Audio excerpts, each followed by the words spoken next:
practice is very, very important. And all practice involves discomfort. All practice involves pushing your boundaries. All practice involves testing your limits and negating them. So the world, yes, will continue to exercise its charm over you, and you will have to consciously negate it, deny it. And that's not always a pretty thing to behold. It is obvious that you are in a struggle. But then there is no other way. There is no other way. Conscious practice of anything is good. Rather, the only possible way.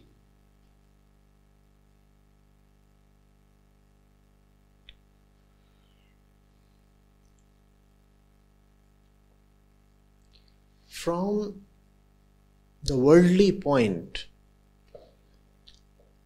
the life of the spiritual man is not a pretty sight to behold, because there is a constant strife there. The world is pulling you, pushing you, attacking you, charming you, threatening you. And you are doing all you can to resist the charm,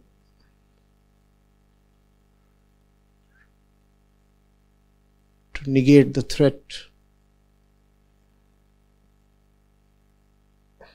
A battlefield is not a place for tourists, is it? You don't go there and take selfies, right? You don't go there to look pretty. So, the life of the real man, the authentic person, it's quite possible does not look pretty.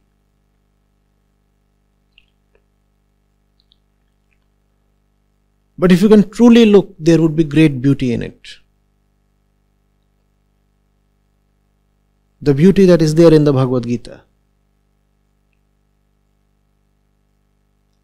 The armies are arranged on the two sides, and right in the middle are Krishna and Arjuna, and their weapons and their chariots and horses and elephants, the blowing of the conch shells, and so much blood is to flow. So many relationships are to be snapped. So much pain is to be endured. And from all that rises the Bhagavad Gita.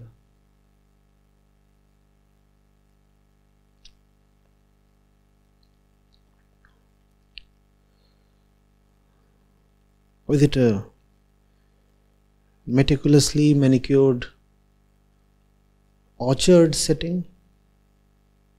Yeah. The peaceful monk discoursing to a very receptive listener. Yeah. Is that the scene of the Gita?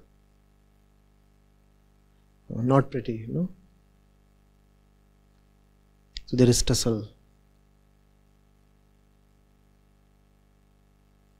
There is anger. There is hurt. There is bloodshed.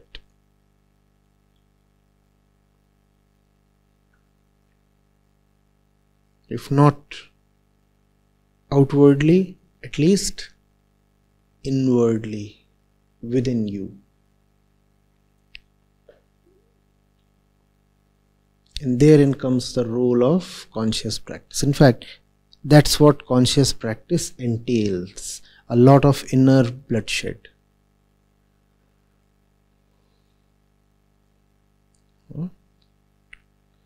Do not look for prettiness, look for piousness.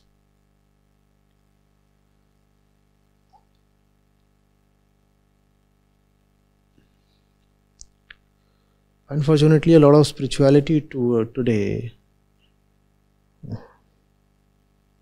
is teddy bear spirituality, right?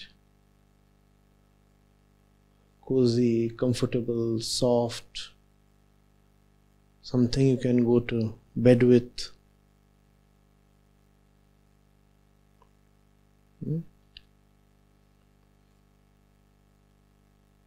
Something you can tuck up under your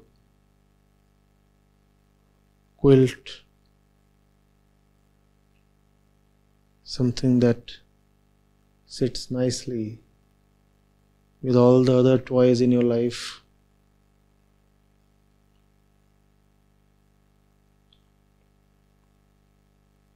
Bhagavad Gita cannot sit well with the nonsense that pervades the ordinary life. Bhagavad Gita disrupts, dynamite that annihilates. That's the role of consciousness. Sri Krishna is imparting consciousness. Arjuna is being encouraged to practice it. And when consciousness is practiced, heads roll. The first being your own head. Right? That's the very purpose of deliberate practice of consciousness. To cut off your own head. And with your own head gone, you are headless enough and heedless enough to not to care for others' heads. Being headless, I do not heed your head. How did you get rid of your own head? Through conscious practice.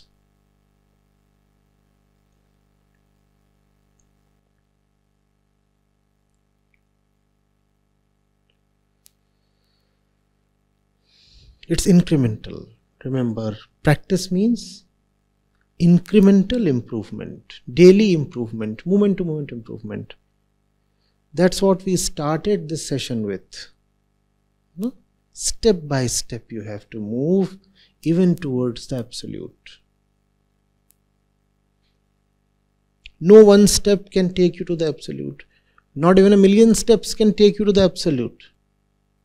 But still there is no way except the million steps.